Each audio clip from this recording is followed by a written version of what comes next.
एक महिला, एक लड़की, एक लड़का, दोनों जीवन भर साथ रहने के संकल्प के साथ चले हैं। उसमें पति और पत्नी का सिद्धांत कहां से आ गया कि वो तो पति परमेश्वर मानती रहे और पति परमेश्वर बन के बैठा रहे। और महिलाएं इसलिए डरती रहती हैं कभी उनका परमेश्वर नाराज ना हो जाए, कभी उनका परमेश्वर मर ना जाए। ये जो डर है, मानसिकता जो है, जो महिलाओं के मन में पूर्वाग्रह बने हैं, इसके लिए हमें सोचना होगा, काम करना होगा। और मैं ये बात कहता हूं, इसके लिए महिलाओं को आगे आना होगा।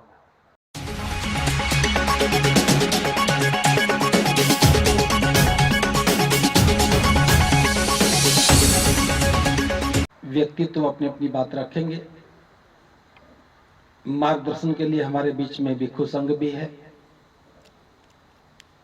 मैं भी थोड़ी सी बात आज आपके बीच में रख रहा हूं, क्योंकि इस कॉन्फ्रेंस के सह आयोजक की भूमिका में वुमेन एम्पावरमेंट संघ भी है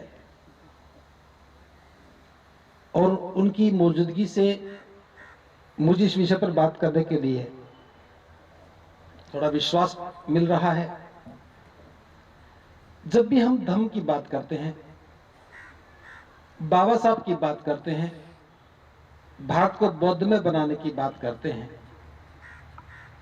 तो अक्सर हम इस देश की आधी आबादी को भूल जाते हैं, जिसे महिलाएं कहकर के हम संबोधित करते हैं। क्या आप सोचते हैं कि महिलाओं की भागीदारी के बिना देश को बौद्धमय बनाया जा सकता है? और जब धर्म की बात करते हैं तो महिलाओं की उपस्थिति, उनकी भागीदारी प्राय गौण रहती है। उसके पीछे हमारी पुरुष मानसिकता है। हम सोचते हैं कि हम जो करेंगे वही धर्म का काम होगा। हम इस बात को स्वीकार करते हैं कि महिला पहली शिक्षिका है जो बच्चों को सिखाती है। संस्कार देने का काम, बच्चे को एथिक्स देने का काम एक मां सिखाती है।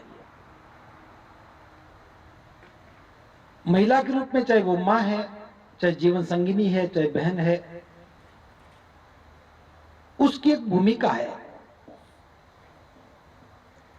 लेकिन जब हम धर्म की बात करते हैं, अंबेडकर मूवमेंट की बात करते हैं, तो हम महिलाओं को एक बराबर भागीदारी नहीं दे रहे हैं। इसके पीछे हमारी मानसिकता है। मैं एक बात पूछना चाहता हूं, क्या शिक्षा से, एजुकेशन से अज्ञानता खत्म हो जाती है?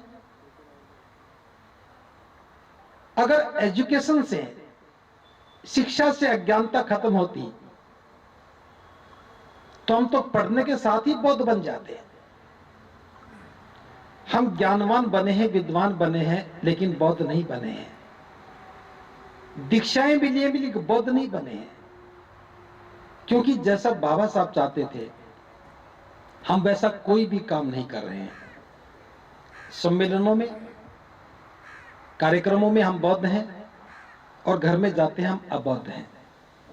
चूंकि मैं महिलाओं पर अपनी बात करना चाहता हूं, बस एक बात कहकर के मैं महिलाओं पर चर्चा करूंगा। अभी हम बौद्ध क्यों नहीं बन पा रहे? क्योंकि हमारा विश्वास बुद्ध में नहीं है। हमारा विश्वास बुद्ध में नहीं है। हम बुद्ध पर चर्चा करते हैं, बुद्ध पर लिखते हैं, बुद्ध पर बोलते हैं, लेकिन जब बात धर्म की आती है तो हम पीछे हट जाते हैं।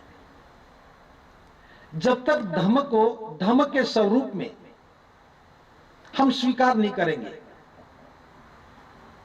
बुद्ध की शरण में जाने से पहले हमें पिछली जो हमारी मानसिकता है, पिछला हमारा जो धर्म है, पिछली जो परंपराएं हैं, जब तक हम उनका परित्याग नहीं करेंगे और धर्म के अनुसार हम धर्म की परंपराएं, धर्म के सिद्धांत, धर्म की शिक्षाएं आचरण में नहीं उतारेंगे, हम धर्म स्वीकार नहीं कर सकते। ज्ञान पर चर्चा करते हुए मैं बताना चाहता हूं, जब तक हम अज्ञानता में हैं, हम अविद्या में हैं, धर्म कैसे समझ में आएगा। महिलाओं को आज तक महिला होने से ऊपर उठने ही नहीं दिया। जब हम वुमेन एम्पावरमेंट की बात करते हैं, महिला सशक्तिकरण की बात करते हैं, तो सामान्य व्यक्ति के रूप में हमारे सबके मन में आता है कि महिलाएं भी स्वनिर्भर हो जाएं, वो अच्छा पढ़े, अच्छा कमाने लगे, अच्छी नौकरियां करें, अच्छा बोलने लगे, वुमेन एम्पावरमेंट हो गई। क्योंकि सरकार के प्रयास भी आर्थिक रूप से स्वावलंबन की हो रहे हैं, वो धन कमाने लग जाएं। लेकिन अगर मैं धन की चर्चा करता हूं तो धन का विशेष महत्व तो नहीं है। इस देश की आधी आबादी महिलाओं की है, लेकिन वो प्रज्ञा में नहीं है, उनकी बुद्धि निर्मल नहीं है, क्योंकि हमने उन्हें अवसर नहीं दिया। हमने अज्ञानताओं का पोषण किया है, हमने अविद्या का पोषण किया है। बौद्ध बनने के बाद भी हमारा पहनावा, हमारा संबोधन, हमारी परंपराएं, हमारे प्रतीक आज तक नहीं बदले। अगर महिलाओं को धर्म समझाना है तो सबसे पहले हमें प्रतीकों पर बात करना होगा। अभी हमारी सारी मानसिकता महिला और पुरुष के बीच में बस एक जो ढांचा बना है समाज का, उसी में बंद कर रह गई है। मैं एक छोटा सा उदाहरण देकर समझा रहा हूं। चौथी कक्षा में हिंदी में मुहावरे शुरू हो जाते हैं। एक मुहावरा है चूड़ी पहनना, उसका अर्थ है कायर होना, कमजोर होना। और हम कहते हैं कि अगर तुमसे काम ना होता तो चूड़ियां पहन लो। सबने पढ़ा है और बहुत सारे अध्यापक पढ़ा भी रहे होंगे, महिलाएं भी पढ़ रही हैं, पढ़ा भी रही हैं, लेकिन उनकी नजर में चूड़ी सुहाग है, कायरता नहीं है। क्या आप समझते हैं कि जब तक महिलाएं चूड़ियों से प्रेम करेंगी, वो अज्ञानता से, अविद्या से बाहर निकल सकती है? चूड़ी वाले सोने की क्यों ना हो। जितने भी पुरुष बैठे हैं, चाहे बौद्ध हैं या अबौद्ध हैं, किसी ने एक भी चूड़ी पहन रखी हो तो हाथ ऊपर करें। कोई नहीं मिलेगा। अगर मैं पूछूं कि महिलाएं जो बौद्ध हैं जिन्होंने चूड़ियां ना पहन रखी हो तो हाथ ऊपर करें। मंच पर बैठी एक दो महिलाएं को हाथ ऊपर हो सकता, पीछे भी एक हाथ उठाए, बाकी सब हाथ नीचे हो गए। किन परंपराओं में रहकर के हम बौद्ध धर्म की शिक्षा की बात कर रहे हैं। महिलाओं को इस मानसिकता से बाहर निकालना होगा कि तुम महिला हो। सबसे पहले उनके मन में जो डर है, जो अज्ञानता है, जिससे वो भयभीत रहती हैं, हमें उसे निकालना होगा। और उस पर कोई भी काम नहीं कर रहा। आप कितनी भी विद्वता की बात कर लें, जब तक हम मानसिकता में बदलाव नहीं करेंगे तब तक धर्म घर में स्थापित नहीं हो सकता। वुमेन एम्पावरमेंट की बात बेईमानी होगी। आप में से कितने पुरुष हैं जो अपने बेटा और बेटी में भेद नहीं करते? 8-10 आप सारे हाथ उठा लेंगे, मुझे मालूम है। अब मैं दूसरे सवाल पे आता हूं। बौद्ध धर्म की क्या पहचान? सभी कहेंगे कि मानव मानव एक समान। ये सच है? मैं बोल लेता हूं एक बार कंफर्मेशन के लिए। बौद्ध धर्म की क्या पहचान? एक समान। आप अपनी जीवन संगिनी के साथ कभी समानता का व्यवहार करते हैं? हमने एक बात सीखी है कि नारा लगा लिया तो हम बौद्ध बन गए। जब तक घर में अपनी जीवन संगिनी को आप अपने बराबर नहीं बिठाएंगे, अपने बराबर अहमियत नहीं देंगे, उसे महिला होने के एहसास से मुक्त करेंगे, उसे मुक्त नहीं करेंगे, तब तक आप भी बौद्ध नहीं है। क्योंकि जैसे हम समाज की बात करते हैं तो हम चौथे दर्जे के लोगों के पक्ष में खड़े हो गए। जब हम बौद्धों की बात करें, महिलाओं की बात करें, तो हमें लगता कि हम तो बहुत शहंशाह हो गए, महिलाएं बेचारी हैं। उनमें डर किसने पैदा किया? अभी करवा चौथ का व्रत आए, तो सारे के सारे पति चांद में पहुंच जाते हैं और पत्नियां छलनी लेकर के सूरज देखती हैं चांद में। ये मानसिकता, यही अज्ञानता है, ये अविद्या है। अभी हम दिवाली मनाए या दीपोदान मनाए, अभी भाई बहन राखी बांधे या ना बांधे, अभी एक पत्नी पति की लंबी उम्र के लिए व्रत करे या ना करे, उसकी शादी में ऐसा पति मिल जाए शादी के लिए, उसके लिए व्रत करे ना करे, ये मानसिकताओं में बदलाव के बिना धर्म की स्थापना नहीं हो सकती। हम खूब अष्टांगिक मार्ग की बात करें, मैं कहता हूं अष्टांगिक मार्ग में अगर हम सम्यक दृष्टि पर ही बात कर लें, और सम्यक दृष्टि पुरुष की महिलाओं की दोनों की ठीक होनी चाहिए। मंच पर हम बौद्ध बन जाते हैं, घर में हम पुरुष हो जाते हैं, और जब घर में पुरुष हो जाते हैं तो महिलाएं पत्नी या भाई या बहन या बेटी नजर आती हैं। तो हमें सबसे पहले जो काम करना है वुमेन एम्पावरमेंट के लिए, बाबा साहब के बौद्ध में भारत के लिए, हमें महिलाओं पर काम करना चाहिए। उनकी मानसिकता को बदलने के लिए, उनको भय से मुक्त करने के लिए हमें अज्ञानता से बाहर निकालने का काम करना चाहिए। क्योंकि महिलाओं के मन में जो अवधारणाएं बन गई, जो विरासत में मिलती है, मां से मिलती है, पिता से मिलती है, वो परिवेश हमें बदलना होगा। दूसरा, महिलाओं के मन में जो विचार डाल रखा है वो पतिव्रता है। अगर काशी विचार पुरुषों के मन में भी आ जाता, वो पत्नीव्रता हो जाते, तो धर्म ठीक से समझ में आ जाता। विवाह के रिश्ते मित्रता के रिश्ते हैं। एक महिला, एक लड़की, एक लड़का, दोनों जीवन भर साथ रहने के संकल्प के साथ चले हैं। उसमें पति और पत्नी का सिद्धांत कहां से आ गया कि वो तो पति परमेश्वर मानती रहे और पति परमेश्वर बन के बैठा रहे। और महिलाएं इसलिए डरती रहती हैं कभी उनका परमेश्वर नाराज ना हो जाए, कभी उनका परमेश्वर मर ना जाए। ये जो डर है, मानसिकता जो है, जो महिलाओं के मन में पूर्वाग्रह बने हैं, इसके लिए हमें सोचना होगा, काम करना होगा। और मैं ये बात कहता हूं, इसके लिए महिलाओं को आगे आना होगा। पुरुषों के बस का नहीं है कि महिलाओं को समझा सके, लेकिन महिलाएं आगे कौन आए? जो पहले डर से मुक्त हो जाएं। खुद चूड़ियां पहन करके महिलाओं की चूड़ियां नहीं उतरवा सकेंगी, खुद महिला बन करके महिलाओं को नहीं पढ़ा सकेंगी। हमें अपनी अज्ञानता को दूर करने के लिए महिलाओं को कार्यशालाएं करनी चाहिए। और मैं तो ये बात कहूंगा, जब महिलाएं कार्यशाला करे तो पुरुषों को नहीं बुलाना चाहिए। कुछ दिन के लिए महिलाओं को अकेले ही इस प्रयोग को करना चाहिए। मैं इसलिए कह रहा हूं क्योंकि हर मंच पर पुरुष मानसिकता महिलाओं पर हावी रहती है। इसलिए हमें सम्यक दृष्टि पर काम करना चाहिए।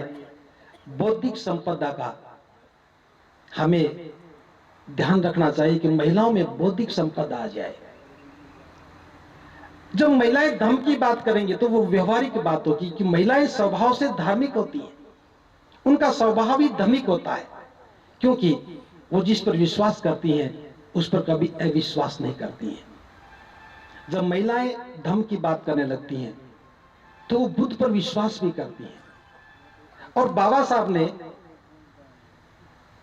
14 अक्टूबर 1956 में को दीक्षा लेने के बाद 15 अक्टूबर को जो वक्तव्य दिया, उसमें इस बात का जिक्र किया है कि हमें धर्म जो है गरीब आदमी का बड़ा सहारा है, क्योंकि वो उसके सहारे जीता है। जहां वो विश्वास करता है उस विश्वास से उसे आशा पैदा होती है, और जहां आशा है वहां मन में उत्साह पैदा होता है, और जहां मन में उत्साह है वहां मन क्रियाशील होता है, शरीर भी गतिशील हो जाता है, और मन के क्रियाशील होने से, शरीर के गतिशील होने से हम प्रगति की ओर जाते हैं। धर्म के संदर्भ में इस क्रियाशीलता को केवल विश्वास से पैदा किया जा सकता है। हम जितने भी लोग बुद्ध की बात करने वाले हैं, अगर जब तक यह स्वीकार नहीं करेंगे कि बुद्ध हमारे शास्त्र हैं, महाकारुणिक बुद्ध से ही हमारा कल्याण हुआ है, महाकारुणिक बुद्ध की अनुकंपा से ही हम श्रेष्ठ जीवन पथ पर चलने लगे हैं, और हर कदम पर महाकारुणिक बुद्ध की शिक्षाएं हमारे काम आने वाली है। मन में करुणा और मैत्री का भाव जगने लगे। अगर हमारे मन में करुणा और मैत्री का भाव जगने लगे तो क्या महिलाओं के साथ कोई जुल्म करेगा? अगर हमारे मन में करुणा और मैत्री का भाव जगे तो क्या हमें एहसास नहीं होगा कि हमें महिलाओं को साथ लेकर चलना होगा? मैं एक बात अक्सर कही है, आज भी कह रहा हूं, पंजाब पर यह बात लागू नहीं होती है क्योंकि सभी जगह के लोग आए हुए हैं। आजादी के 74 साल के बाद हमने लाखों डॉक्टर, इंजीनियर पैदा किए, वकील, प्रोफेसर पैदा किए, करोड़ों लोग शिक्षित बने। चूंकि मैं हरियाणा का रहने वाला हूं, उत्तर प्रदेश, राजस्थान में घूमता रहता हूं, हम इन 74 वर्षों में महिलाओं के चेहरे के आगे घूंघट को नहीं हटा पाए, घूंघट नहीं हटा पाए, उनका पहनावा नहीं बदला पाए, उनके संस्कार, विचारों में परिवर्तन नहीं ला कर पाए। तो ज्ञान का कोई औचित्य नहीं है। इसलिए मैं कहना चाहूंगा, महिलाओं को भी प्रचारक की भूमिका में आना चाहिए। और वो कब आएंगी? जब परिवार की जिम्मेदारियों से थोड़ी मुक्त होंगी। और परिवार की जिम्मेदारियों को बोझ तो पुरुषों ने दे रखा है। क्या महिलाओं को प्रचारक नहीं बनना चाहिए? कितने लोगों से इस बात को स्वीकार करें कि महिलाएं भी बौद्ध धर्म का प्रचार करने लगे? आप एक दिन के लिए अपनी जीवन संगिनी को कहना कि आज प्रचार करने जाओ, शाम को खाना मैं बना के रखूंगा, धर्म स्थापित हो जाएगा। इस विचार को हम व्यवहार में उतारें। बस इतना सा ज्यादा लंबी बात ना करते हुए, बुद्ध की शिक्षाएं, धर्म का मार्ग चर्चा करने के लिए तो है, लेकिन उससे कहीं ज्यादा जितना हम जानते हैं उतना व्यवहार में उतार लें। हम एक बात को जानते तो एक बात को व्यवहार में उतारें, दो को जानते दो को उतार लें, तीसरी बात समझ में आए तब कर लें। एक भी बात अगर हमारी समझ में आ जाए, व्यवहार में उतार लें, हमारा परिवर्तन हो जाएगा, हम रूपांतरित हो जाएंगे। बाबा साहब का जो कथन जो था बौद्ध में भारत की परिकल्पना, हम उसको साकार कर पाएंगे। बस मैं इतना कहना चाहता हूं कि बातें बहुत की जा सकती हैं, बहुत विद्वान लोग हैं, धर्म के ज्ञाता हैं, भिक्षु ने भी बहुत सारा काम किया है, और भी लोग करेंगे। लेकिन बस एक जो चूक हमसे हो गई, हम बातें करते रहे, व्यवहार में नहीं उतारा। अगर हम व्यवहार में उतारें, समता की बात करनी हो तो पहले समता का व्यवहार करें, बंधुता की बात करनी हो तो बंधुता का व्यवहार करें, स्वतंत्रता की बात करनी हो तो स्वतंत्रता भी दे। और दृष्टि अगर हमारी सम्यक हो जाए, हमारे मन के डर खत्म हो जाए, मन में बने हुए पूर्वाग्रह हम खत्म कर पाए और ठीक से जीने की आजादी दे दें। महिलाएं भी अपने बारे में चिंतन करने लगे, अपने बारे में मनन करने लगे, अपनी चर्चाएं करने लगे, क्योंकि महिलाओं की समस्याओं को महिलाएं जानती हैं, बेहतर समाधान कर सकती हैं। पुरुष भी हाथ बटा सकते हैं, मैं इस बात का विरोधी नहीं हूं कि पुरुषों का हाथ नहीं बटाना चाहिए, लेकिन पुरुषों को सहयोगी की भूमिका में रहना चाहिए। मैं समझता हूं कि महिलाओं को मेरी बात ठीक से समझ में आई होगी। अगर हमें धर्म को स्थापित करना है तो महिलाओं को पुनः एक शिक्षिका के रूप में स्वीकार करना होगा, और जब वो अपना कल्याण करने के लिए खुद तैयार हो जाए। अभी तक हमने ये सोचा है कि पुरुषों की जिम्मेदारी कि महिलाओं को बराबर का दर्जा दें। पुरुष कौन होते हैं जो महिलाओं को बराबर का दर्जा दें? पुरुषों को तो अपनी गलती सुधारनी है कि उनके मन में जो अहंकार पैदा हो रहा है, तथागत की शरण में आने के बाद वो अपने मन के अहंकार को दूर कर लें। जब अपने मन का अहंकार खत्म हो जाएगा तो महिलाएं तो पुरुषों के बराबर ही हो जाएंगी। और महिलाओं को भी कमजोरी से बाहर निकलना चाहिए। कोई परमेश्वर नहीं है। जब आत्मा नहीं, परमात्मा नहीं, कोई परमेश्वर नहीं, तो ये बीच वाला परमेश्वर कहां से आ गया? और जिसने ये बात कही कि पति परमेश्वर होता है, वो शैतान है। पति मित्र होता है, एक साथी होता है, जीवन साथी है। अगर उन पुराने शब्दों में अटके रहे तो फिर कल्याण नहीं होगा। एक एक शब्द हमारे लिए रुकावट है, इसलिए हमें संबोधन भी बदलना चाहिए। वो पति और पत्नी कहने के बजाय जीवन साथी कहना चाहिए। हमें शब्दों पर भी काम करना चाहिए, क्योंकि समय की भी सीमा है। मैं ज्यादा बात ना करते हुए मुझे अवसर मिला है, इसके लिए मैं साधुवाद देता हूं आयोजकों को। एक भिक्षु के रूप में जो मेरी भूमिका है, मैं सदा तैयार रहता हूं उस काम के लिए। आप लोग भी जब भी कभी उचित समझें, आप मुझे बुला सकते हैं, कह सकते हैं, मैं इसी काम के लिए हूं। तो आपने मेरी बात को सुना, आपको बहुत बहुत साधुवाद। सबका मंगल हो। भावतस्तु।